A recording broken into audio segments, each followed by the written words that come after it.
And so every once in a while, a manufacturer listens to us media, or maybe more importantly, you, the customer, and make the change we all want. Well, that's happened again. Volkswagen just introduced the 2025 Taos, and they've addressed its biggest weakness, which was the dual clutch transmission.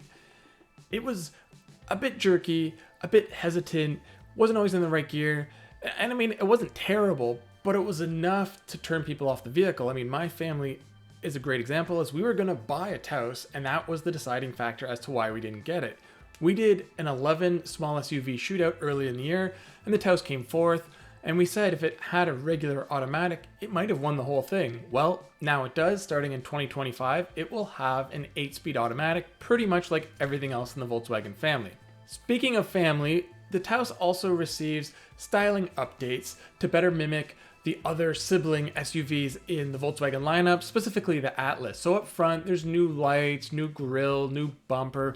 The lower half of the bumper, I'm not fully sold on. I don't really think it fits into the family. It almost looks more Toyota to me. But the headlights and the light up bar across the entire front does look a lot like Volkswagen's newer SUVs like the Atlas, and then in the back there's once again another light bar that stretches from end to end, and the logo can illuminate because, well, that's what VW does these days. 3 new colors will be offered this year, including bright moss green, which is definitely bright, Monterey blue pearl, and monument gray. It seems everyone has some sort of fancy gray these days. It's like the year of the gray. Volkswagen has also updated the wheel choices on every trim, so the entry-level S front-wheel drive models will have 17-inch, go up to the SE or the SE Black and you're going to have 18-inch, and then the SEL is going to have 19-inch. Now let's go back to the mechanics for a second, specifically the engine. It's something we actually always liked on the Taos. The 1.5-liter turbocharged engine may have only made 158 horsepower, but it always felt more powerful and definitely torquier than the numbers suggest. Well, Volkswagen's gone along and changed a whole bunch of parts in it, not just a software update, but actual physical parts. Here, let me tell you what they've done. So they include revised fuel injectors, revised piston rings, a larger intercooler, and a couple other little things.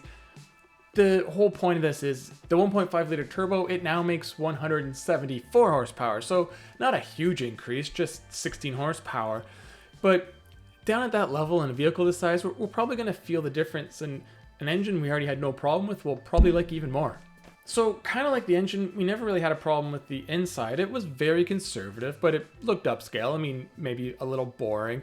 Some of the pieces were starting to feel out of date, and one of those was the infotainment system. So that's been replaced or updated. There's now an 8-inch touchscreen standard on all trims, and it has Volkswagen's newest infotainment software. But unlike some other models that have been recently introduced, there's physical volume and tuning knobs, and there's buttons on the side of the screen itself. Now, the climate control underneath the touchscreen can still have, what's Volkswagen call here? The Climatronic HVAC system, and it's all touch-based, and it has the slider still for hot, cold, but at least the rest is a little better laid out and easier to see, and most importantly, will be illuminated at night.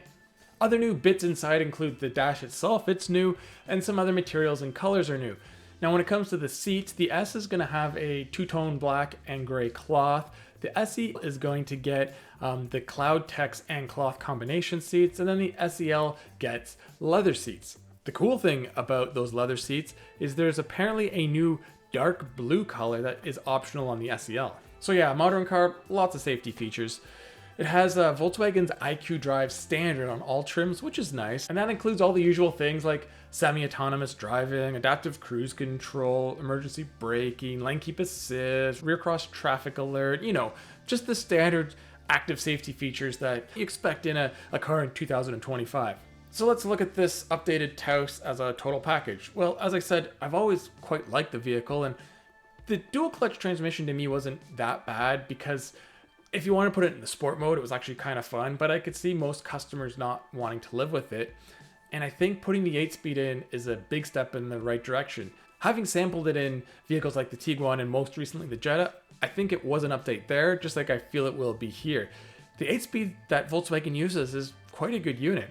And then you also get a little extra power, which is nice, and the styling's been refreshed. I'll have to see the exterior in person. I'm still, like I said, not quite sold on the front end.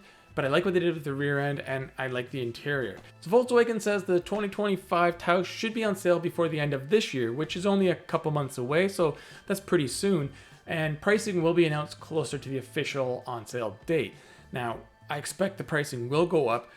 The question is by how much? Because if it's a small increase with all these updates, the Taos is going to be a serious competitor. But if pricing has gone up significantly, well, then we'll have to see how it lines up with some of the best in the segment.